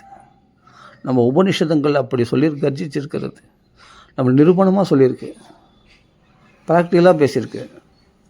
எந்த மதத்துலேயும் இது போல் நிரூபணம் பண்ணப்படலை. நம்ம சனாதன தர்மத்தில் தான் இப்படி நிரூபணமாக சொல்லப்பட்டிருக்கிறது. ஒன்று ப்ராக்டிக்கலாக உன்னை சும்மா நம்புன்னு சொல்லலை, உன்னை கண்ண முடியும் நம்புன்னு சொல்லலை. உன்னை நான் ப்ராக்டிக்கலாக நிரூபிச்சிடுறேன். அப்புறமா நீ நம்ப காட்டிப்போம். அப்புறம் எப்படி நம்பாமல் இருப்பான்? ப்ராக்டிக்கலாக நிரூபணமான பிறகு இனிமேல்ட்டு நான் எப்படி நம்பாமல் இருப்பேன்? நம்பி தான் ஆகணும். அப்போ ப்ராக்டிக்கலாக நிரூபணம் பண்ணுறேன் அப்படின்னு நம்ம ஹிந்து மதம் அப்படி கர்ஜிக்குது. பாகவதத்தில் நிரூபிக்கிறது, பகவத்கீதையில் நிரூபிக்கிறது, எல்லாத்துலேயும் இந்த ராமாயணத்தில் நிரூபணம் பண்ணுறது. ஒவ்வொரு விஷயமும் அதை ப்ராக்டிக்கலாக அப்ரோச் பண்ணும்போதே நம்ம உடனே அந்த ஒரு 1 ஹவர் நான் ராமநாமா சொல்லும்போதே அந்த 1 ஹவர் பொறுத்து அந்த பலனை அனுபவிக்கிறோமே, அந்த ரிலாக்ஸேஷன், அந்த ஃப்ரெஷ்னஸ் நம்மளுக்கு கிடைக்குது. பெரிய பிரச்சனை நம்மளை விடுதலை பண்ணுதே. அவையும் சர்வபூதி, அந்த பயமற்ற நிலையை கொடுக்குது. ராமநாம சொல்லும்போது அவையும் சர்வபூதி ததமியது பிரதம. பகவான் அந்த விரதத்தை கடைப்பிடிக்கிறானே, ராமர் அந்த விரதத்தை கடைப்பிடிக்கிறாரா, பயமற்றவனா பக்தரில் பண்ணுறாரான்னு கேட்டால் அந்த விரதத்தை கடைப்பிடிக்கிறான்றது நம்மளுக்கு நிரூபணம் ஆகுதே. நம்ம பயங்கள் விலகுதே, நம்ம கஷ்டங்கள் விலகத்தை பார்க்குறோமே ராமநாமா சொல்லும்போது. அப்போ ப்ரூஃப் ஆகுது. எல்லாம் ப்ராக்டிக்கலாக நான் என்ன சொல்கிறேன்னா, இதை கடைப்பிடிச்சா அதை நடக்கணும். ப்ராக்டிக்கலாக அப்ரோச் ஆகும்போது நம்மளுக்கு நடக்கும்போது எப்படி நீ நம்பாமல் இருக்க முடியும்? இப்போ ஒவ்வொரு விஷயத்தையும் ஆத்மாவும் இருக்குதா அதை நிரூபணம் பண்ணுறது, ஆத்மா எப்படி இருக்குதுன்றது நிரூபணம் பண்ணுறது. பாகவதம், பகவத்கீதை எல்லாமே ப்ராக்டிக்கலாக நிரூபிக்குது ஆத்மா இருக்கிறது. ஆனால் உன் கண்ணால் பார்க்க முடியாது. எதனால் கண்ணு பார்க்குதோ அதை எப்படி நீ பார்க்க முடியும்? கண்ணே அதனால தான் பார்க்குது, ஆத்மாவில் தான் பார்க்குது. ஆத்மா இருக்கிறதுனால தான் பார்க்குது. அதை நீ எப்படி திருப்பி பார்க்க முடியும்? நீ பார்க்குறதே அதனுடைய உதவியால் தான் நீ பார்க்க முடியுது உன்னால். அதை நீ எப்படி பார்த்துடுவேன்? அதுவே ஒரு அழகான ரூபத்தோடு வரணும்னா கிருஷ்ண ரூபத்தில், ராம ரூபத்தில் பார்த்துக்கோ, அவ்வளோதான். அந்த வடிவத்தில் வந்திருக்கே பார்த்துக்கேன், அவ்வளோதான். இது மாதிரி நம்ம புரிஞ்சிக்கணும். எதையுமே ஒரு குரு வழியில் அருமையாக, பொறுமையாக, நிதானமாக விசாரணை பண்ணி புரிஞ்சிக்கிட்டால் புத்திசாலி. நீ தற்காலிக லாபத்தை மட்டும் பெருசாக மதித்து தாட் போட்டுன்னு எகுறுனா, அவங்கள போய் சண்டை போட்டுன்னு வாக்குவாதம் பண்ணியிருந்தால் நீ முட்டாள். நீ புத்திசாலி கிடையாது, நீ முட்டாள். நீ நிரந்தர லாபத்துக்கான முயற்சி பண்ணால் நீ புத்திசாலி, நீ சுமேதசா, இல்லைன்னா அல்பமேதசா. நீ பாகவதம் அல்பமேதன்னா அல்பமான புத்தியுடையவன். தற்காலிக லாபத்துக்காக அடிச்சுக்கிறான். பட்டுதலை விடுன்னு சொன்னாவே அது என்னவோ பெரிய ஒரு நரகம் மாதிரி நினைக்கிறான். பட்டுதலை விட்டால் நிம்மதியாக இருப்ப. அது வரும்போது உனக்கு உழைப்புக்கான பலன் வரப்போகுது, உனக்கு வர வேண்டியது வரப்போகுது. அது வரும்போது வரட்டும். ஆனால் அது மேலே உள்ள பட்டத்தை விட்டுடுன்னு சொல்கிறார். விட்டால் நீ நிம்மதியாக இருப்ப. அது என்றைக்கோ வரப்போகுது. அதுக்குள்ளே நீ அப்படியே அது வரையும் நீ உயிரோடு இருக்கணுமே. நீ அது பயந்து செத்துடுவே. அது கிளி ஆகிடுமே, சந்தேகம் வந்துடுமே. ஐயோ அவர்கள் இப்படி ஆகிடுமோ இப்படி ஆகிடுமோன்னு உன் மனசு குழப்பத்துலேயே நீ ரொம்ப நாள் வாழ மாட்டே. அதுவே உனக்கு நோய்களை உண்டு பண்ணிவிடுமே, உன் ஆயுசை குறைச்சிடுமே. அதை பற்றி நினைக்கிறதுனாலே நீ எவ்வளோ பலவீனம் அடைகிற உன் மனசு யோசிச்சுப்பார். உன்னையே நீ இழக்கிறியே. அந்த சொத்து பணம் தான் நீயா? இன்னும் கைக்கு வந்த பாடு கிடையாது. ஆனால் அதுக்குள்ளே இவன் லபலபலன்னு அடிச்சிக்கிறான். போய் கண்டவங்களும் எரிஞ்சு விழுறான், சண்டை போடுறான், எல்லாரையும் பகைச்சிக்கிறான். எதுக்கு? அது மாதிரி உள்ள பற்றுதல் தான் காரணம். அந்த பற்றுதலை விட்டுப்பார். நீ என்ன தான் முயற்சி பண்ணாலும் உனக்கு கிடைக்க வேண்டியது இருந்தால் தான் கிடைக்கும், இல்லாட்டி கிடைக்காது. இது என்னென்னா இது முட்டாள்கள் பேச்சு. கிடைக்கும் என்ன அப்படியே சாமியார் மாதிரி இருக்கிறது. சாமியார் மாதிரி இரு, நல்லது. நீ நிம்மதி அடைவ, சாந்தி அடைவ, புஷ்டி அடைவ. மற்றவங்க மாயில் உழக்கூடியவர்கள் எவ்வளோ அழறாங்க, புலம்புறாங்க, குதிக்கிறாங்க, ஓடுறாங்க, ஆடுறாங்க, போகிறாங்க, எல்லோரும் பகைச்சிக்கிறாங்க, கபடத்தனமாக திருட்டு வேலைகள்லாம் செய்கிறாங்க. இந்த சொத்து அபகரித்துக்கு பல திருட்டு வேலைகளை செய்கிறாங்க. லஞ்சம் கொடுத்து, வெக்கில் லஞ்சம் கொடுத்து அதை வேறு மாதிரி அபகரின்னு பார்க்குறாங்க. பலவிதமான கபடங்களில் இவங்க பண்ணுறாங்க, நிம்மதி இல்லாமல் இருக்கிறாங்க. இது மாதிரி நீ இருக்க வேண்டிய அவசியம் இல்லை. இவர்கள் இந்த கொந்தளிக்கிற மாதிரி, சந்தேகப்படுற மாதிரி, கஷ்டப்படுற மாதிரி, அழற மாதிரி, புலம்புற மாதிரி, இந்த புலம்புனால மனசு உளைச்சல் இப்படி கஷ்டப்படுறாங்களே, இவர்கள மாதிரி நீ இருக்க வேண்டிய அவசியம் இல்லை. நீ பகவத்கீதை படித்தவன், நீ பாகவதம் படித்தவன், ஜாலியாக இருக்கணும். புரிஞ்சுக்குங்க. சித்தேதே குருவாக்கியேஷு விஸ்வாச குருவாக்கியேஷு. குருவாக்கியத்தை விஸ்வாசிங்க. பகவானே குரு. அவன் சொன்ன கீதை தான் நம்மளுக்கு பெரிய படிப்பினை. அதை படி. வாழ்க்கை பாடம் அது. நம்ம வாழ்க்கை பாடம் அது. நம்ம வாழ்க்கையை செழிப்பாக்கக்கூடிய பாடம் அது. உனக்கு 7 மணி நேரம் உன்னை என்ன பிச்சைக்காரன் ஆக்கிட்டோம்னு சொல்லுவாங்க. பிச்சைக்காரன் ஆகாது. மனசில் உள்ள பட்டுதலை விடுன்னு தான் சொல்கிறான். வெளியில் உள்ள பொருள் உனக்கு வர நீ குடும்பத்திலே இருந்துக்கலாம், குடும்பத்திலே இருக்கலாம். அர்ஜுனன் யார்? சன்னியாசியா? சன்னியாசம் போகிறேன்னா, சன்னியாசம் போகாத நீ பற்று மட்டும் விட்டுனா நீ சன்னியாசி தான் அப்படின்ட்டு பகவான் உண்மையான சன்னியாசம் என்னன்றது பகவான் விவரிக்கிறான். சர்வகர்மாணி மானச சந்நியாசஸ்தே, மனசால சந்நியாசம் வாங்கிக்கோ. உடலால் நீ உலகத்திலே இரு, குடும்பத்திலே இரு, எல்லா சுகத்தையும் அனுபவி. ஆனால் மனசால் இந்த பட்டுதல் இதெல்லாம் நிரந்தரம் இல்லை, இதெல்லாம் பட்டுது, இந்த பொருள் மேலே எனக்கு ஆசை இல்லை, பகவானே பெரிய சொத்து, பகவான் நாமே பெரிய சொத்து நினச்சிக்கோ. அவ்வளோதான், நிம்மதியாக இருப்ப. இவைகளில் பட்டுதல் வச்சா நீ நிம்மதி இழப்ப. மானச சந்நியாசஸ்தே சுகம் வசி. எப்போ மனசால சன்னியாசம் வாங்க அவன் தான் சுகமாக வசிக்க முடியும். உன் கர்ம வினைகளின் படி உனக்கு வர வேண்டியது வந்தே தீரும்பா. அது யாரும் மாற்றுக்கிறது கிடையாது. நீ நினைக்கிறதுனாலையோ நீ நினைக்காதனாலையோ வரப்போகிறதில்ல, வராமல் இருக்க போகிறதில்ல. நீ நினைக்கிறதுனாலையோ நினைக்காமல் இருக்கிறதுனாலையோ வரப்போகிறதில்ல, வராமல் இருக்க போகிறதில்ல. ஆனால் உன் கர்ம வினைகளின்படி, உன் புண்ணியத்தின் பலன்படி, உனக்கு பாவத்தின் பலன்படி இன்ப துன்பங்கள் வந்தே தீரும். அதை தடுக்க முடியாது. அதை புரிஞ்சுக்கும். அப்போ இதுகளில் பட்டுதல் வர்றது நல்லது இல்லையா? வந்துருமோன்னு பயப்படுறதை காட்டிலும், இல்லை வருமோ வராதோன்ற சந்தேகப்படுறதை காட்டிலும், இல்லை வந்தால் பெரிய லாபம்னு சந்தோஷப்படுறதை காட்டிலும், இல்லை வராமல் போயிடுமோன்ற பயப்படுறதை காட்டிலும், திகில் அடைறதை காட்டிலும், நீ நிம்மதியாக வந்தால் வருது வராட்டி போகுது அப்படின்னு நிம்மதியாக இருக்கலாம் இல்லையா? வந்தால் வருது வராட்டி போகுது நிம்மதியாக இருக்கலாம் இல்லையா? பகவான் நம்மளை கைவிட மாட்டான் அப்படின்ற நம்பிக்கையாக இருக்கலாம் இல்லையா? சந்தோஷமாக இருக்கலாமே, ஹாப்பியாக இருக்கலாமே. இதைத்தான் நிறைய மக்களுக்கு புரிய மாட்டேது. இதைத்தான் பகவத்கீதையில் சொல்கிறான். அது நான் எளிமையாக சொல்லிட்டேன். பகவத்கீதையில் ஸ்லோகமாக அப்படியே பெரிய வேதாந்த விசாரமாக சொல்கிறான். ஒன்றும் இல்லை, விஷயம் தான், இவ்வளோ தான். பகவான்களை மதர்ப்பணம் சொல்கிறான் இல்லையா?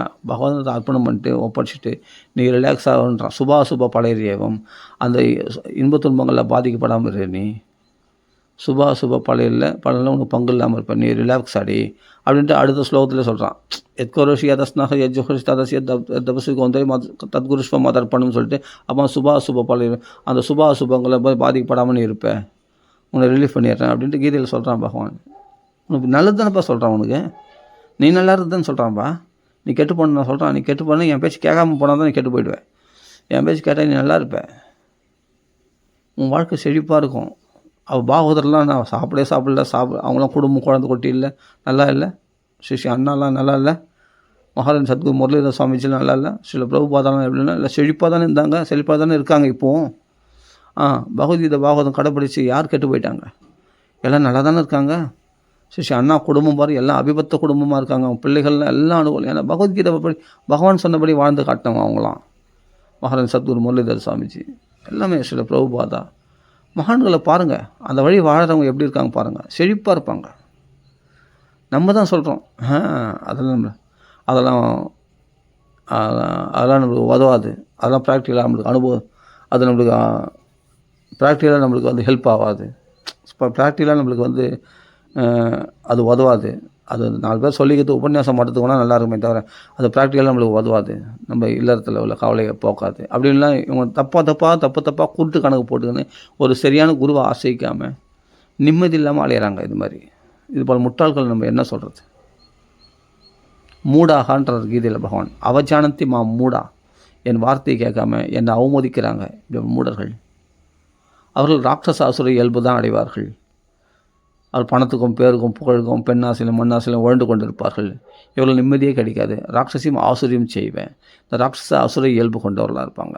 ராவணன் மாதிரி, இரண்யகசிபு மாதிரி நிம்மதி இல்லாமல் அலைவார்கள்.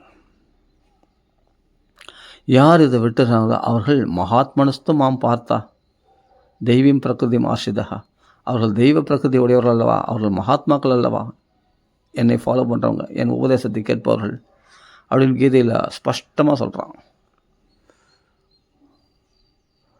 அப்போ ஒரு விஷயத்தில் டிபெண்ட் எதுவுமே ஃப்ரீயாக விட்டுடு. எனக்கு அந்த பட்டுதல் அதில் ஆசை இல்லைன்னா நிம்மதியாக இருப்பேன், ஜாலியாக இருப்பேன். அப்போ நான் எதில் ஆசைக்குன்னு நான் சொல்கிறேன். அந்த கிருஷ்ணனிடத்தில் ஆசை, ராமனிடத்தில் ஆசை, பகவான் நாமத்தில் ஆசை, சத் சங்கத்தில் போய் சேரும், பாகவதம் படிக்கணுன்றதுல ஆசை, நிறைய நாமகீர்த்தனம் பண்ணுறதுல ஆசை. உனக்கு ஆசை வைக்கிறதுக்கு விஷயமா இல்லை, அருமையான விஷயங்கள்லாம் காத்துட்டு இருக்கு. நீ அதை கடைப்பிடிக்கல. எதையாவது ஒன்று டிபெண்ட் பண்ணியிருந்தே பழக்கப்பட்ட, அந்த கண்டிஷன் லைஃப்லேயே வாழ்ந்து பழக்கப்பட்ட, அதனால் உன்னை மாற்றிக்க முடியல. ஏன்னா அது இருந்தால் தான் நான் வாழ முடியும். இந்த பாகவதம் பகவத்கீதை வந்து என்னை எப்படி அதை இது பாகவதம் பகவத்கீதை இல்லாமல் கூட நான் வாழ்ந்துருவேன். ஆனால் இந்த பொருள்லாம் இருந்தால் தான், இந்த உறவுகள்லாம் இருந்தால் தான், இந்த சொத்து சுகம்லாம் இருந்தால் தான் நான் வாழ முடியுன்ற ஒரு கண்டிஷன் லைஃப்பில் நீ வாழ்ந்துட்டேன். அதனால் உன்னை திருத்த முடியாது. ஆனால் இவைகள் பாகவதம் பகவத்கீதை மட்டும் வச்சுட்டு வாழ்ந்தவங்க இருக்கிறாங்க. அவர்கள் வந்து என்னென்னா இதெல்லாம் குப்பம் தள்ளிடுவாங்க. லோஷ்டவத் தான் மண்ணாங்கட்டி சமமானது. இதெல்லாம் ஸ்வப்ன சம்ஸ்கிருதம். இதெல்லாம் கனவுக்கு நிகரானது.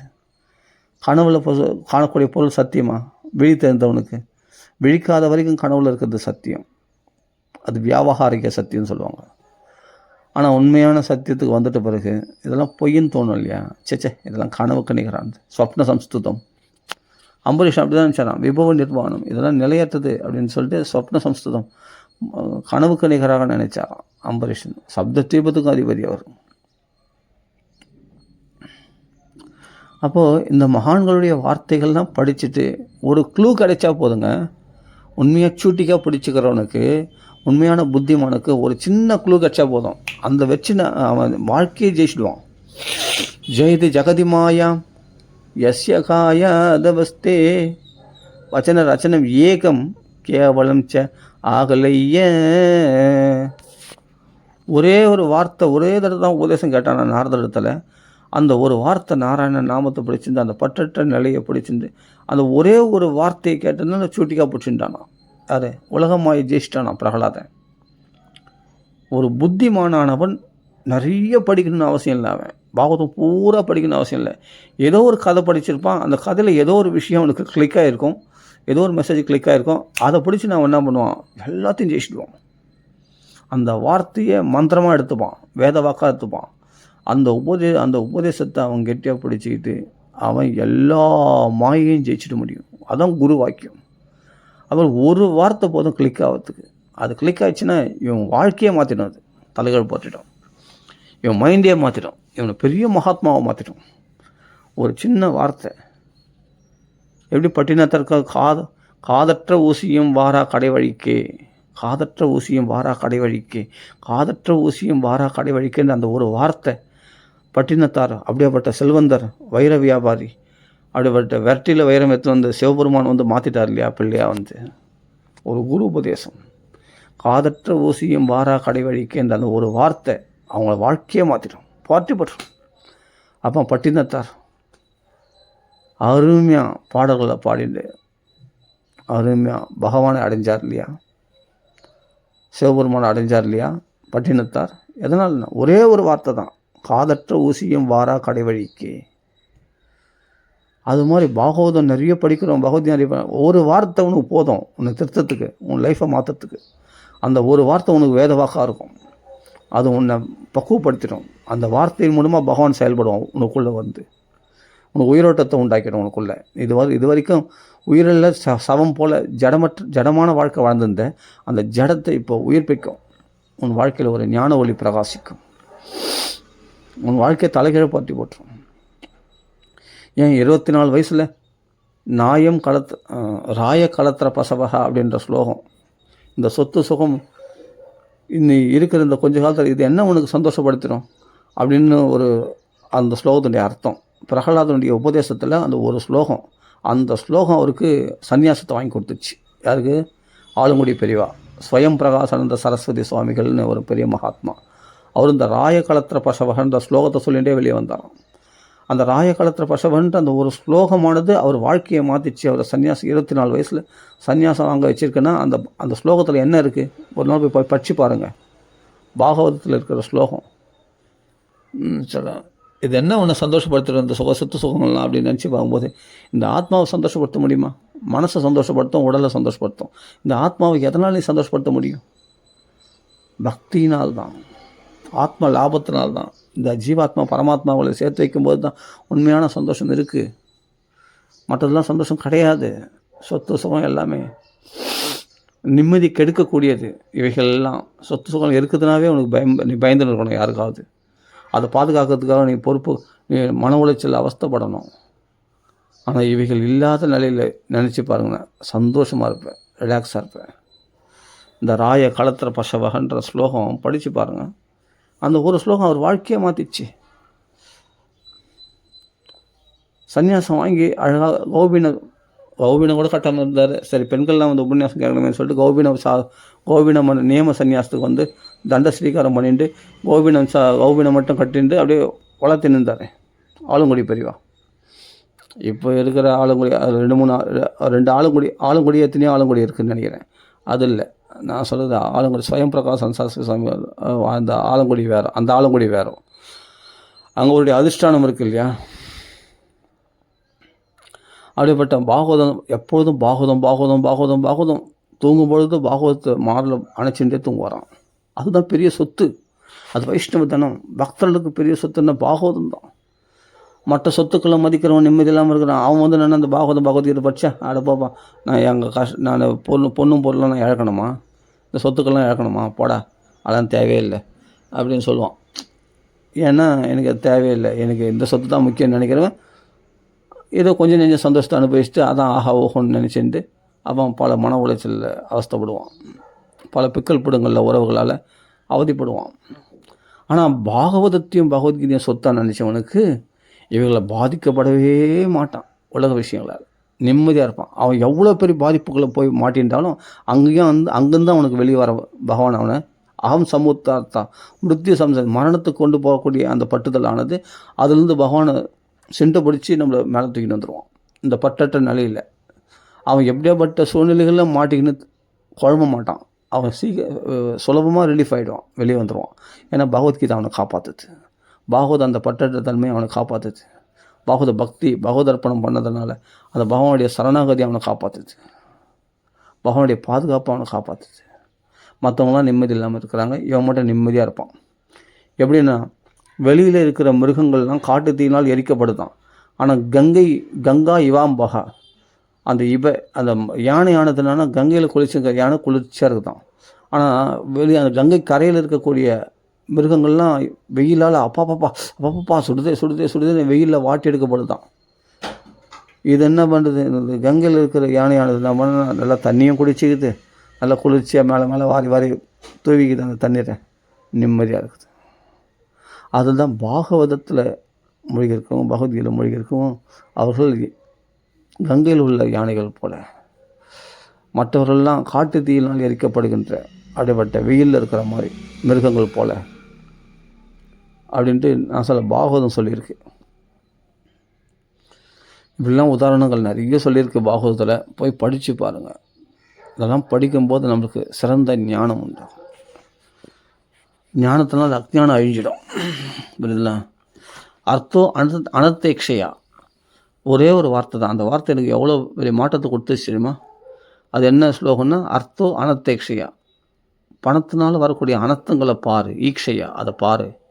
அதை பார்க்கும்போது அர்த்தத்து மேலே பொருள் மேலே உள்ள பட்டத்தில் விட்டுருவேன். இந்த பொருளுக்காக தாண்டா இப்படி அண்ணன் தம்பி உறவுகளெல்லாம் விட்டு இப்படி ஒருத்தர் அடிச்சுக்கிறாங்க, ஒருத்தர் கோர்ட்டு கேஸ் அலையிறாங்க, ஒருத்தர் நிம்மதி இல்லாமல் இருக்கிறாங்க. இதுக்காக தானே மதுபானம் சாப்பிட்றாங்க, அது இது நிம்மதி இல்லாமல். இதுக்கான அந்த அர்த்தம் இதுதான் புருஷார்த்தம். நமக்கு பெரிய லாபம் நினச்சி அந்த லாபத்தினால தானே இவ்வளோ நிம்மதி இழக்கிறாங்க, அனர்த்தங்களை அனுபவிக்கிறாங்க, கஷ்டங்களை அனுபவிக்கிறாங்க. அர்த்தம் அனர்த்த ஈக்ஷையா, சரியான உபதேசம். திருப்பி நினச்சி பார்ப்பேன். அதை அந்த ஒரு வார்த்தை தான், அரை ஸ்லோகம் 1/4 ஸ்லோகம் தான் அது. அந்த 1/4 ஸ்லோகத்தில் என்ன விஷயம்னா பெரிய விஷயம் புதைஞ்சிருக்கு.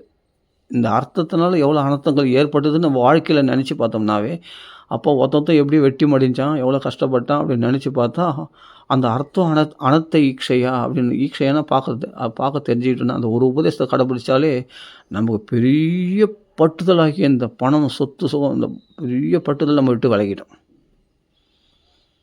மகான்கள் நாரதர் சொன்ன உபதேசம் யுதிஷ்டிரருக்கு இது.